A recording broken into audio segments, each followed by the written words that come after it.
Ang kanyang damit ay ang lumang t-shirt ng kanyang ina na hanggang tuhod niya ang haba.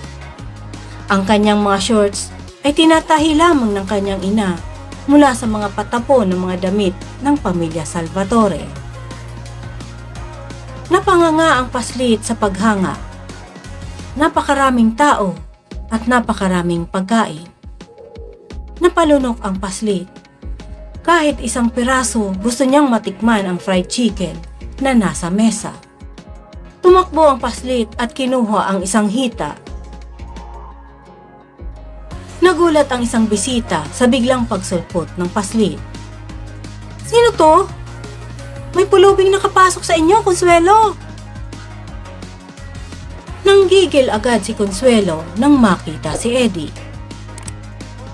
Agad naman na tinakbo ni Vanessa ang anak at inagaw mula rito ang fried chicken.